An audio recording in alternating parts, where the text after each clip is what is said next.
28 सीटों पर होने वाले विधानसभा उपचुनाव के लिए बीजेपी ने अपना संकल्प पत्र जारी कर दिया है। बीजेपी के तमाम बड़े नेताओं ने 28 विधानसभा क्षेत्रों पर इस संकल्प पत्र को अलग अलग जारी किया। बीजेपी ने अपने संकल्प पत्र में जहां एक तरफ स्थानीय स्तर पर जो विधानसभा स्तर की समस्याएं हैं उनको प्रमुखता दी है, तो वहीं दूसरी तरफ एक बड़ा वादा जनता से संकल्प पत्र में किया गया है। बीजेपी की ओर से ये कहा गया है कि बीजेपी की सरकार प्रदेश में सभी वर्ग के लोगों को मुफ्त में कोरोना की वैक्सीन लगवाएगी। इसके साथ ही किसानों के लिए कई और योजनाओं के बारे में भी इस संकल्प पत्र में जिक्र किया गया है। हालांकि संकल्प पत्र के पहले पृष्ठ पर ज्योतिरादित्य सिंधिया की तस्वीर न होने को लेकर कांग्रेस ने निशाना साधा है, लेकिन बीजेपी का कहना यह है कि दरअसल बीजेपी में ये परंपरा रही है कि मुख्य पृष्ठ पर केवल अध्यक्ष और मुख्यमंत्री की तस्वीरें ही छपती हैं। लेकिन अब बीजेपी का संकल्प पत्र और कांग्रेस का वचन पत्र जनता के सामने है और जनता अपना फैसला 3 नवंबर को ईवीएम में कैद करेगी। मध्य प्रदेश में 28 सीटों पर होने जा रहे उपचुनाव में जीत के लिए भाजपा जहां दमखम लगा रही है, तो वहीं भाजपा का पूरा फोकस कम अंतर से जीतने वाली 6 सीटों पर है। अपने लिए कमजोर कड़ी मानी जाने वाली इन 6 सीटों को भाजपा अब मजबूत बनाने में पूरी ताकत से जुट गई है। 28 सीटों पर होने जा रहे उपचुनाव में से भाजपा का पूरा फोकस 6 सीटों पर है। ये 6 सीटें कम अंतर से साल 2018 के चुनाव में जीती गई थी। इनमें मुगावली, सांवेर, अंबाह, पोहरी, अशोकनगर और सुआवरा सीट पर जीत के लिए भाजपा एड़ी चोटी का जोर लगा रही है। 2018 के चुनाव में कांग्रेस प्रत्याशी इन सीटों से कम अंतर से ही जीते थे। अब ये सभी कांग्रेस प्रत्याशी दल बदल कर भाजपा से इन सीटों से मैदान में उतरे हैं। ऐसे में भाजपा इन कमजोर कड़ियों को मानी जाने वाली सीटों पर जीत के लिए पूरा जोर लगा रही है। इन 6 सीटों पर 4 प्रभारियों के साथ ही केंद्रीय मंत्री नरेंद्र सिंह तोमर और प्रदेश अध्यक्ष बीडी शर्मा भी अपनी नजर बनाए हुए हैं। भाजपा ने कम अंतर वाली 6 सीटों पर जीत के लिए मजबूत प्लान तैयार किया है। इसमें 9 मंत्रियों, 25 सांसदों और 95 विधायकों की टीम मैदान में मोर्चा संभाले हुए है। हर सीट के चुनाव प्रभारी के साथ जिला अध्यक्ष और उनकी टीम भी जीत के लिए जोर आजमाइश में जुटी हुई है। सीट से लेकर बूथ और पन्ना प्रमुख तक 60 से 70 लोगों की टीम तैनात की गई है। हर पन्ना प्रमुख के पास 30 से 50 वोटर्स का जिम्मा है। वोटरों को घर से निकालकर बूथ तक लाने की जिम्मेदारी पन्ना प्रमुखों को सौंपी गई है, ताकि इन कमजोर मानी जाने वाली सीटों पर भाजपा बड़े अंतर से जीत हासिल कर सके।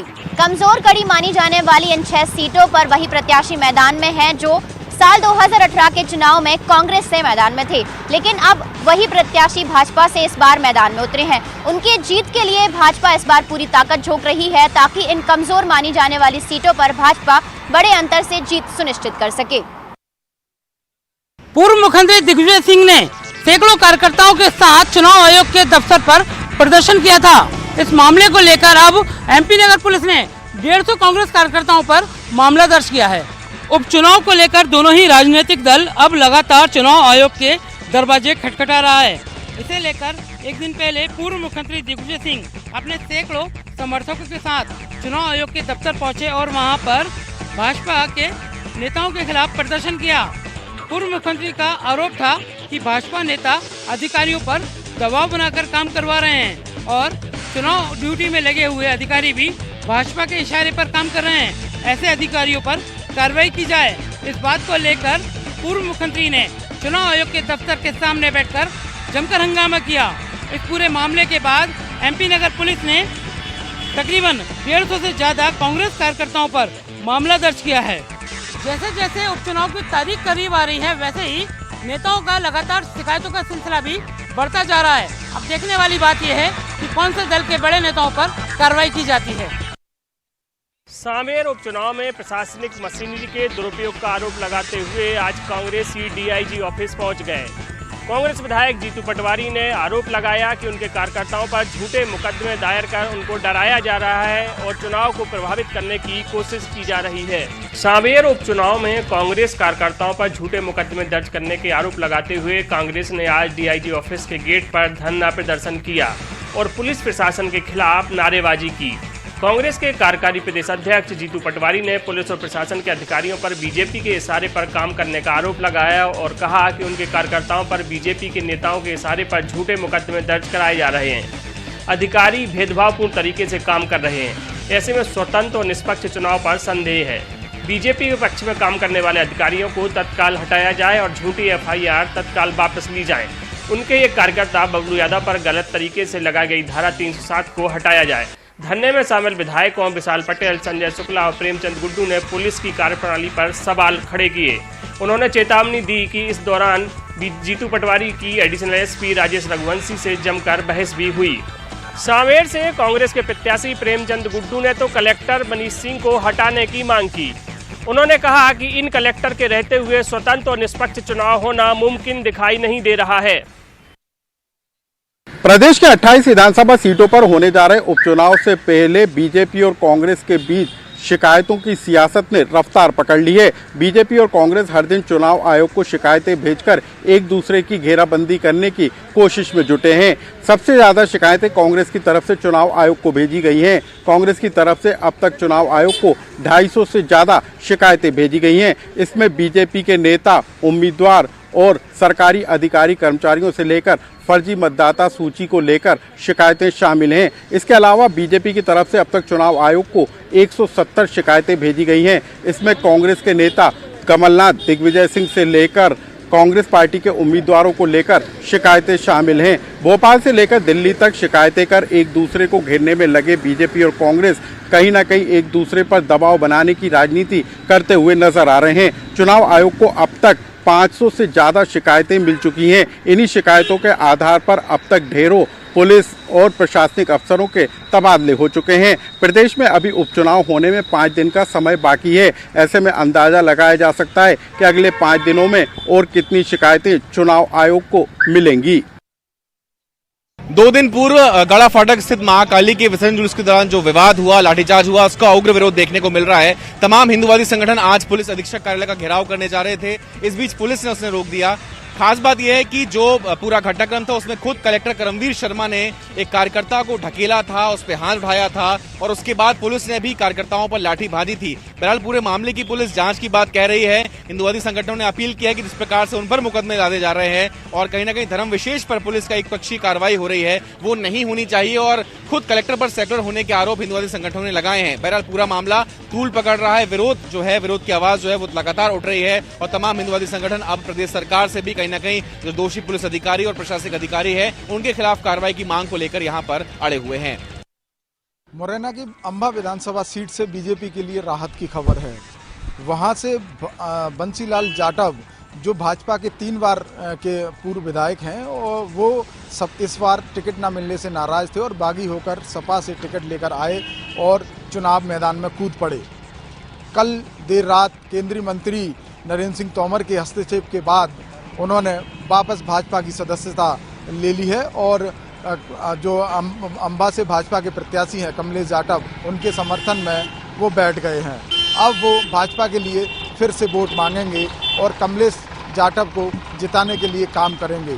केंद्रीय मंत्री नरेंद्र सिंह तोमर का यह गृह विधानसभा है और इसी विधानसभा में उनका गांव भी आता है। अब नरेंद्र सिंह तोमर मिलकर और बंसीलाल के साथ मिलकर कमलेश जाटव को जिताने का काम करेंगे। तो वहीं कांग्रेस के लिए ये खबर ठीक नहीं है, क्योंकि जहां भाजपा के वोटों का ध्रुवीकरण हो रहा था, भाजपा में ही बागी होकर जो बंसीलाल ने फॉर्म भरा था, सपा से प्रत्याशी बने थे, तो कांग्रेस को कहीं ना कहीं उम्मीद थी कि जब भाजपा का वोट बटेगा तो कांग्रेस को उससे राहत मिलेगी और उनके प्रत्याशी जो सत्यप्रकाश अखबार है वो जीतेंगे।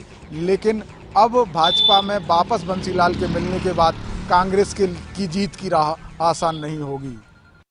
ग्वालियर चंबल अंचल के इस उपचुनाव में रानी लक्ष्मीबाई भी राजनीति का केंद्र बनी हुई है। हाल ही में फूल सिंह बरैया का एक वीडियो वायरल हुआ है जिसमें वो रानी लक्ष्मीबाई के खिलाफ अभद्र टिप्पणी करते हुए नजर आ रहे हैं। तो वहीं कांग्रेस ने भी सिंधिया पर निशाना साधने के लिए रानी लक्ष्मीबाई पर लिखे गए उपन्यास की 1200 प्रतियां बंटवाई है। भांडेर विधानसभा सीट के कांग्रेस उम्मीदवार फूल सिंह बरैया का एक वीडियो सोशल मीडिया पर तेजी से वायरल हो रहा है। उपचुनाव के दौरान जारी हुआ ये वीडियो पुराना है, जिसमें आरक्षण को लेकर हुए विरोध प्रदर्शन के दौरान फूल सिंह बरैया भाषण देते नजर आ रहे हैं। भाषण में बरैया ने रानी लक्ष्मीबाई को लेकर बेहद आपत्तिजनक टिप्पणियां की है। साथ ही बरैया ने रानी लक्ष्मीबाई को वीरांगना कहने से भी इनकार कर दिया था। बरैया के इस वीडियो पर बीजेपी ने निशाना साधा है। उधर कांग्रेस भी रानी लक्ष्मीबाई के बहाने सिंधिया परिवार को गद्दार बताने की मुहिम चला रही है। कांग्रेस ने रानी लक्ष्मीबाई पर लिखे एक उपन्यास की 1200 प्रतियां बुद्धिजीवियों को बंटवाने का अभियान शुरू किया है। इस उपन्यास में रानी लक्ष्मीबाई की वीरता और सिंधिया परिवार की गद्दारी के किस्से हैं। कांग्रेस का आरोप है कि लेखक की इस रचना को सिंधिया परिवार ने उस जमाने में प्रकाशित नहीं होने दिया था। यही वजह है कि इस सच को अब कांग्रेस उपन्यास के रूप में सामने ला रही है। चुनाव प्रचार के अंतिम दौर में अब रानी लक्ष्मीबाई सहित अन्य जो पात्र हैं वो राजनीतिक पार्टियों के लिए प्रचार का माध्यम बन गए हैं, जिनके जरिए वो अब एक दूसरे पर निशाना साध रहे हैं और वहीं कई पुराने वीडियो भी इस तरह से छाए हुए हैं।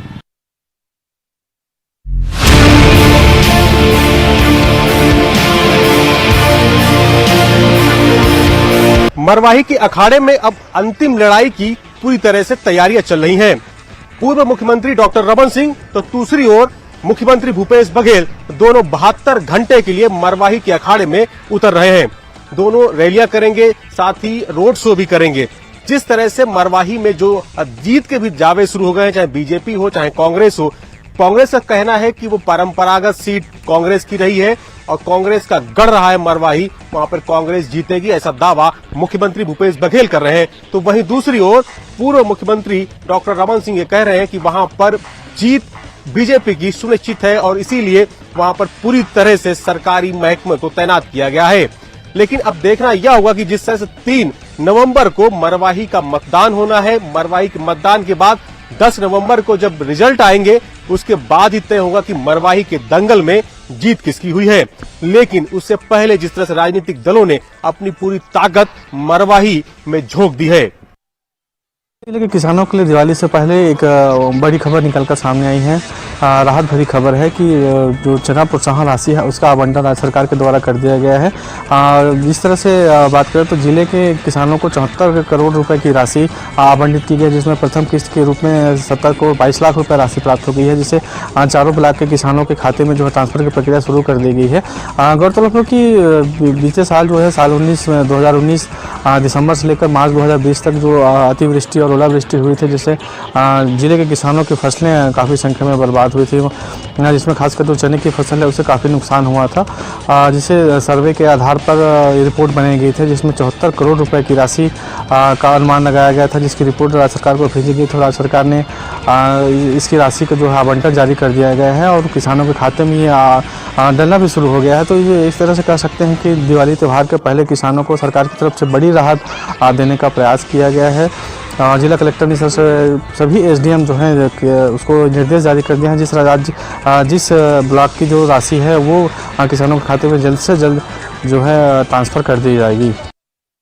सावधान हो जाइए, अगर आप शहर के भीतर सड़क से अगर आप वाहन चला रहे हैं तो आपको सतर्क रहना पड़ेगा। कारण ये जो सड़क है, सड़क में गड्ढे इतनी है कि कभी भी यहाँ पर सड़क हादसा हो सकता है। आप देख सकते हैं कि यहाँ सेन चौक से लेकर यहाँ पर बर्धेबाटा जो चौक है, करीबन 2 से 3 किलोमीटर जो सड़क है ये पूरी गड्ढे हो चुका है। बताया जा रहा है कुछ वर्ष पहले इस सड़क में जो गौरव पथ के नाम से निर्माण किया गया था, करोड़ रुपए खर्च किया गया था, लेकिन आज तक इस सड़क में मेंटेनेंस नहीं होने के चलते सड़क की हालत बहुत ही खराब हो चुका है। लोग आने जाने में डरते हैं। हमारे साथ यहाँ पर कुछ राहगीर है, उनसे भी आपने जानने की कोशिश करेंगे। बताइए शहर के जो हृदय स्थल पर जो सड़क है, सड़क का हालत बताइए आप। अरे इस सड़क का हालत मैं क्या बताऊं, मैं खुद अपने घर में घुस रहा था तो मैं खुद गिर गया था वहाँ।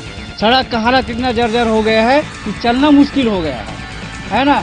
अब आदमी इतना डरते हैं सड़क में गुजरने के लिए कि मैं उसका कोई विवरण नहीं बता सकता। ये तो गौरव पथ बना था कुछ वर्ष पहले। जरूर है ये, लेकिन गौरव पथ का कोई महत्व ही नहीं है ये, है ना। भले इसको रिंग रोड में शामिल कर दिया गया है, लेकिन गौरव पथ है ये। गौरव पथ को कैसा होना चाहिए वो शासन जाने। सबसे बड़ी बात है कि यहाँ पर नेताओं का गढ़ है, बड़े बड़े पदों में लोग रह रहे कांकेर में, फिर भी नहीं हो पर क्या कहेंगे आप? अब वो ऐसा है कि बड़े बड़े नेता यहाँ है ना, उसके बावजूद सब लोग इधर से गुजरते हैं, फिर भी देख के कोई ध्यान नहीं देते। निश्चित रूप से देख सकते हैं जो सड़क है ये कांकेर शहर के बीचों बीच से गुजरने वाला सड़क है और कुछ वर्ष पहले ये गौरव पथ के नाम से करोड़ रुपए खर्च करके इस सड़क को निर्माण किया गया था, लेकिन आज इस सड़क का हालत इतनी खराब है कि लोग पैदल चलने में भी डरते हैं। राजनांदगांव जिले में कोरोना का कहर बरकरार है। अब तक 100 लोगों की मौत हो चुकी है। वहीं हम आपको बता दें कि लगभग 12,000 लोग अब तक संक्रमित पाए गए हैं, जिसमें से लगभग 10,500 से अधिक जो लोग हैं वो ठीक होकर अपने घर जा चुके हैं। वहीं हम आपको बता दें कि ज़िले के अस्पतालों में और कोविड के अस्पतालों में 1400 से अधिक लोगों का उपचार अभी भी जारी है। वहीं सितंबर माह में सबसे ज़्यादा मौतें हुई हैं, जिसमें 60 लोगों की जानें जा चुकी हैं। वहीं हम आपको बता दें कि इसमें पुरुषों की संख्या ज़्यादा है, जिसमें 77 पुरुष और 23 महिलाएं अब तक अपना जान गंवा चुके हैं। वहीं लगातार कोरोना चैन को तोड़ने के लिए जिला प्रशासन और स्वास्थ्य विभाग की टीम लगी हुई है और लोगों से अपील की जा रही है कि वो सोशल डिस्टेंस का पालन करें, सैनिटाइज़र का उपयोग करें और अनिवार्य रूप से मास्क का उपयोग करें, ताकि हम कोरोना की चैन को तोड़ सकें और ज़िले में जो लगातार ऐसी शिकायतें सामने आ रही, जो मरीज़ मिल रहे हैं, उनको रोका जा सके और कहीं ना कहीं इस चैन को तोड़ने में स्वास्थ्य विभाग और जिला प्रशासन सफल हो सके। हम आपको बता दें कि डोंगरगांव जो ब्लॉक है, वहां अब तक सबसे ज़्यादा जो मरीज हैं वो सामने आए हैं।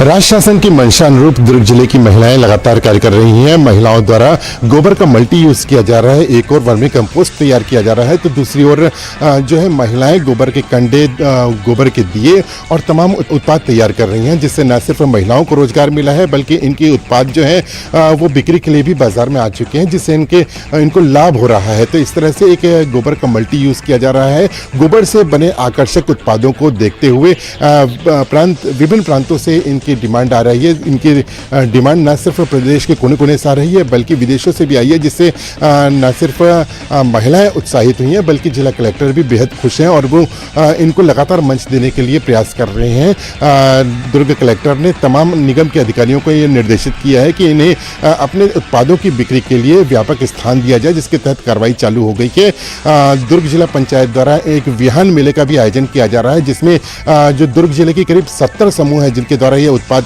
बनाए जा रहे हैं, उन्हें एक मंच दिया जाएगा। इस माध्यम से वे बिक्री कर सकेंगी और अपने आर्थिक स्थिति मजबूत कर सकेंगी। इस माध्यम से महिलाओं को रोजगार भी मिला है, तो एक बड़ा मंच महिलाओं को मिला है, जिससे ये अपनी आर्थिक स्थिति सुधार रही हैं और गोबर की जो सरकार की मंशा थी उसे साकार रूप दे रही हैं।